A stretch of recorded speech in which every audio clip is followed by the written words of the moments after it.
ఓం శ్రీ గురుభ్యో నమః. హరి ఓం.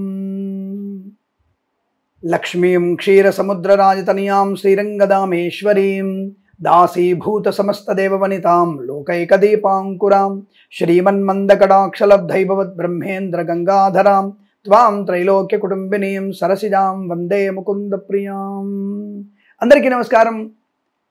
అందరూ కూడా ఆసక్తిగా ఎదుర్కొన్నటువంటి ఒక రోజు అదేనండి, సెప్టెంబర్ 7వ తేదీ.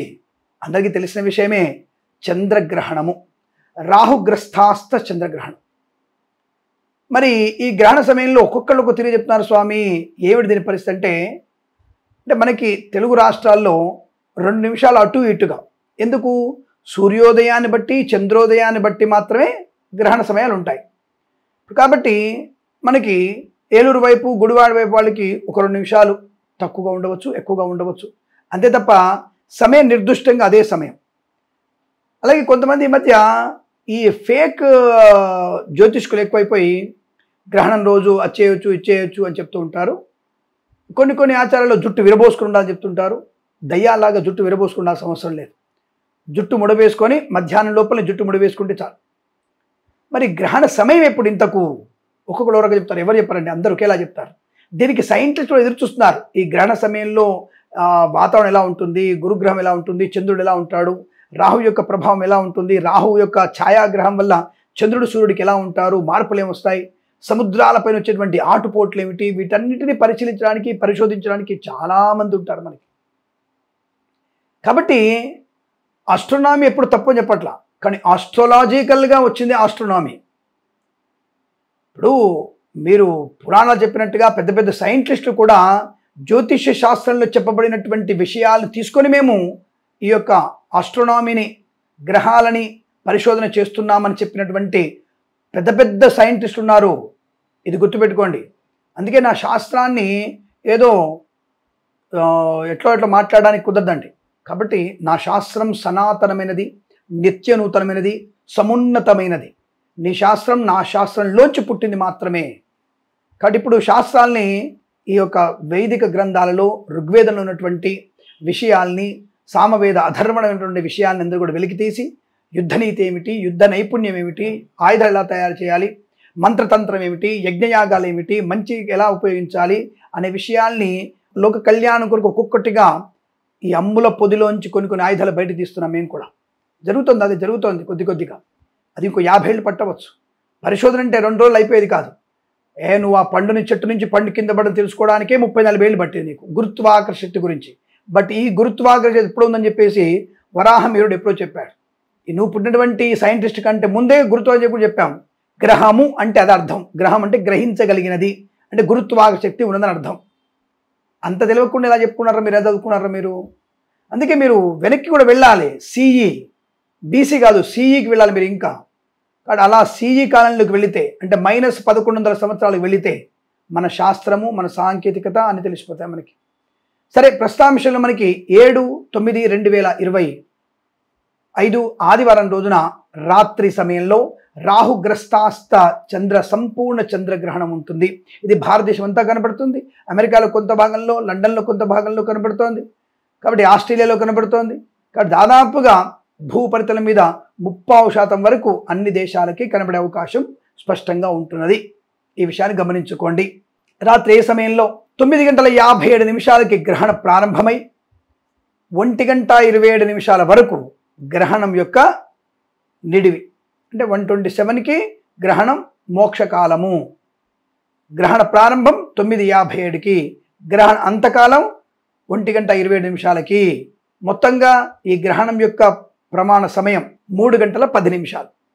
3 గంటల 10 నిమిషాల వరకు గ్రహణం యొక్క నిడివి ఉంటుంది. కాబట్టి ఈ సమయంలో చాలా జాగ్రత్తగా ఉండాలి. ఏ పనులు చేయవచ్చును? దైవనామస్మరణ చేయాల్సిందే.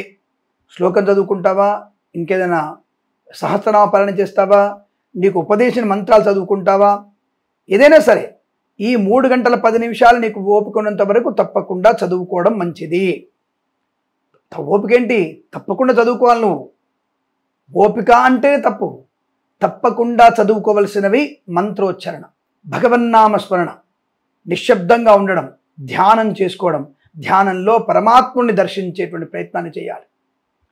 ఇది పూర్వాభాద్ర నక్షత్రయుక్త రాహుగ్రస్తాస్త చంద్ర సంపూర్ణ చంద్రగ్రహణము. ఇది కుంభరాశిలో పడుతోంది. ఈ గ్రహణం కుంభరాశిలో ఉద్యుక్తమవుతుంది అన్న విషయాన్ని గమనించుకోండి. మరి చెయ్యకూడని పనులు ఏమిటి అంటే ఇది ఖచ్చితంగా గుర్తుపెట్టుకోవాల్సిందే.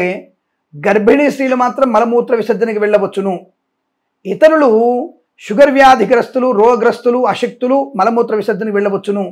శక్తి ఉన్నవారు 9:50 లోపే మలమూత్ర విసర్జన చేసి తదుపరి 1:27 తర్వాతనే మలమూత్ర విసర్జనకి వెళ్ళాలి. శక్తులైన వారు బ్రాకెట్లు గుర్తు, శక్తులు కెపబిలిటీ ఉన్న వాళ్ళని గుర్తుపెట్టుకోండి. అశక్తులు వెళ్ళవచ్చు, దానికి ఏం చేయలేం కదా. కాబట్టి దాని గురించి అక్కర్లేదు.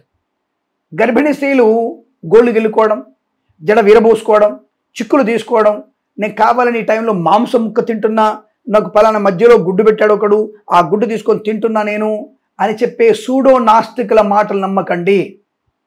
అది ప్రభావవంతమైనటువంటి అతినీలైతే కిరణాల వల్ల కానీ, ఆ కిరణాలు చంద్రకిరణాలు మనకి మలినమై ఉండడం వల్ల కానీ మనకి ప్రమాదం కలుగుతుంది. ఫుడ్ పాయిజన్ అవుతుంది, ఇది గ్యారంటీ. కాబట్టి అటువంటి ఫుడ్ తినకూడదు. ఏమైంది నీకు? తినకూడదని చెప్తున్నాం మనం, ఇది తినడం ఎందుకు అని నాయన పక్కన కాస్త అశుద్ధం ఉందిరా, అక్కడ పక్కన కూర్చోరా అని చెప్తే, లేదు నాకు అశుద్ధ వాసన మంచిది చెప్తాడు. ఇంకా మొండివాడు చెప్తాడు, లేదు నేను అశుద్ధంలో అంచుకొని తింటానంటాడు రొట్టె ముక్కని. అటువంటి వాళ్ళ గురించి మనం మాట్లాడకూడదు. కాబట్టి ఈ 3 గంటల సమయంలో తినకుండా ఉంటే నీకు పోయింది ఏమిటి, నష్టం ఏమిటి? ఘర్షణ వాతావరణం పెట్టుకోకూడదు. భార్యాభర్తలిద్దరు కూడా సంగమం కుదరదు. అనవసర వ్యక్తులతో తప్పుడు మాటలు మాట్లాడకూడదు. లేనిపోని ప్రభావమైనటువంటి నెగిటివ్ మాటలు మాట్లాడుకోకండి. క్షుద్ర పూజలు నేర్చుకోవచ్చన్నటువంటి భావన ఉండకండి.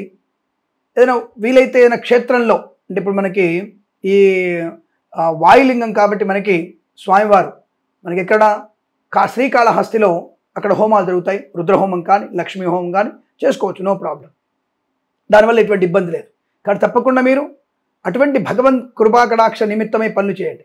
గోళ్ళు గిల్లుకోవడం, పళ్ళు గోక్కోవడం, పళ్ళు కొరకడం, కోపంగా మాట్లాడడం, అరవడం, బయటికి అనవసరంగా వెళ్ళి చూడడం, అంటే కొన్ని రాసుల వారికి చెడు ఫలితాలు ఉన్నాయి. అటువంటి వాళ్ళని చూడడం అనేది కరెక్ట్ కాదు. గ్రహణాన్ని చూడకూడదు. చూడకపోతే పోయేదే ఉంది, కొంపలు మునిగిపోయినా. కాబట్టి అటువంటి వైపు వెళ్ళకండి. అలాగే భోజనం చేయడం, వండుకోవడం ఇవన్నీ కూడా పనికిరాదన్న విషయాన్ని గుర్తించండి. ఈ పనులు చేయకూడదు. మరి ఇప్పుడు ఏ రాశుల వారికి దీని ప్రభావం ఎక్కువగా ఉంది, నెగిటివ్ ఎనర్జీ, నెగిటివ్ ఎఫెక్ట్ ఏ రాశుల వారికి తెలుసుకునే ప్రయత్నం చేద్దాం. కర్కాటకం, వృశ్చికం, కుంభ, మీన రాశుల వారు. కర్కాటక, వృశ్చిక, కుంభ, మీన రాశుల వారు ఎట్టి పరిస్థితుల్లో గ్రహణం విషయంలో, గ్రహణ సమయంలో బయటికి వెళ్ళకూడదు. నీకు ఫ్లైట్ జర్నీ ఉన్నా సరే వెళ్ళకూడదు, అంతే. ఆ రోజు నువ్వు విదేశీ ప్రయాణం పెట్టుకోకూడదు. నువ్వు టికెట్ బుక్ చేసుకో సార్, పోస్ట్ పోన్ చేసుకో, లేదంటే ముందు ప్రీపోన్ చేసుకో, అంతవరకే. వెళ్ళకూడదంటే వెళ్ళకూడదు. అది తీవ్రమైనటువంటి ప్రమాదాన్ని కలుస్తుంది. అనారోగ్యాన్ని, ప్రమాదాన్ని, వివాదాలని, ధన నష్టాన్ని, వ్యవహార భంగాన్ని కలిగిస్తుంది. ఈ 4 రాశుల వారు బయటికి వెళ్ళకూడదు. తప్పకుండా మీరు దానం చేసుకోవాలి. ఏం దానం చేసుకోవాలో లాస్ట్లో చెప్తాను మీకు. మరి మధ్యమ ఫలితం ఇచ్చే రాశులు ఏమిటి? మిథునం, సింహం, తుల, మకర రాశి వారికి. వీరికి సామాన్య ఫలితం ఉంది. అటు ఎక్కువగా నెగిటివ్ లేదు, అటు పాజిటివ్ కూడా లేదు. కాబట్టి జాగ్రత్తగా మీ దానధర్మాలు చేసుకుంటూ దైవనామస్మరణ చేసుకోవడం చాలా మంచిది. ఇక శుభ ఫలితం ఇచ్చేటువంటి రాశులు ఏమిటి? మేషము, వృషభము, కన్యా, ధనుస్సు రాశుల వారికి అనుకూలవంతమైన గ్రహణ శుభయోగాన్ని కలిగిస్తుంది. అంటే మీరు వీలైతే కావాలంటే మీరు బయటికి వెళ్ళి ఆ యొక్క దివ్యమైనటువంటి చంద్రగ్రహణ దర్శనాలు చూడవచ్చును. దానివల్ల వీరికి మాత్రం ఎటువంటి ఎఫెక్ట్ లేదు. మంచిదే, శుభం కలుగుతుంది, ధనయోగం ఉంటుంది, ఆనందం ఉంటుంది. అయినా సరే వీరు కూడా మర్నాడు గ్రహణ సంబంధిత సూచితారిష్ట దోష నివృత్తి కొరకు దానం చేసుకోవాలి. కాబట్టి నేను చెప్పినవి కొన్ని చేయవచ్చు, కొన్ని చేయకూడదని చెప్పాను. వాటి తప్పకుండా పాటించండి. తప్పకుండా మీరు గ్రహణానికి సుమారుగా 9 గంటల ముందే మీరు భోజనం చేయాలి. అంటే 12:27 లోపలనే మీరు భోజనం చేసేయాలి. ఆ తర్వాత మీరు భోజనం చేయకూడదు. వృద్ధులు, బాలలు సాయంకాలం 4:50 లోపే భోజనం చేయండి. అంతవి చేయకూడదు. చంటి పిల్లలకి గ్రహణానికి ఒక అరగంట ముందు వరకు పాలు పట్టండి. గర్భిణీ స్త్రీలు కూడా గ్రహణానికి 1 గంట 2 గంటల ముందు జల పదార్థము తినండి, సరిపోతుంది, తాగండి. అంతకుమించి తినకూడదు. ఘన పదార్థం తినకండి. శక్తులైన వారు తప్పకుండా మీరు 9 గంటల పూర్వమే, అంటే 12 గంటల లోపలనే భోజనం చేయాలి. మరి తర్వాత ఎప్పుడు చేయాలి? సూర్యోదయం అయిన తర్వాత అన్ని కడుక్కొని, శుభ్రం చేసుకొని, దేవపూజ చేసుకొని, అప్పుడు అన్నం వండి నైవేద్యం పెట్టి మీరు భోజనం చేయాలి. ఇది పద్ధతి.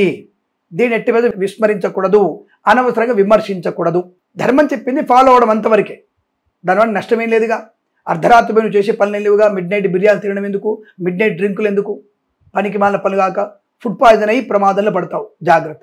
సరే, ప్రస్తావించడంలో ఇక దానం ఏం చెయ్యాలి అంటే, సర్పబింబము వెండిది, చంద్రబింబము వెండిది, యాక్చువల్గా సువర్ణం ఇవ్వాలి, వెండిది సువర్ణబింబం. అలాగే ఆవు నెయ్యి, కంచు పాత్ర, మినుములు, బియ్యము, తెలుపు వస్త్రము, నలుపు వస్త్రం, ఇవి కలిపి ఒక పాత్రలో ఉంచి బ్రాహ్మణుడికి దానం ఇవ్వాలి. వీలైతే గ్రహణ సమయంలో ఇవ్వండి. లేదు బ్రాహ్మణుడు రాలేకపోయాడు, దేవాలయానికి వెళ్ళి దేవాలయంలో తప్పకుండా ఇవ్వండి. ఇది మర్చిపోకుండా ఇవ్వాల్సింది సుమా. దీనికి ఎటువంటి ఉపాయాలు ఇంకా ఎక్స్క్యూజెస్ ఏమున్నాయా, తప్పకుండా ఇవ్వాలా అనేది అనకండి. తప్పకుండా ఇవ్వాల్సిందే. ఇవ్వడం వల్ల మంచి ప్రయోజనం ఉంటుంది. గ్రహణ సూచితారిష్ట, చంద్రగ్రహణ సూచితారిష్ట సమస్త దోష నివృత్త్యర్థం ఈ పదార్థాలు దానం చేసుకుంటా అని చెప్పేసి దానం ఇవ్వండి, సంకల్పం చెప్పివ్వండి. శుభం కలుగుతుంది, ఆనందకరమైన శుభయోగం ఉంటుంది. శుభమస్తు. నమస్కారం. ప్రేమతో మీ కిరణ్ శర్మ.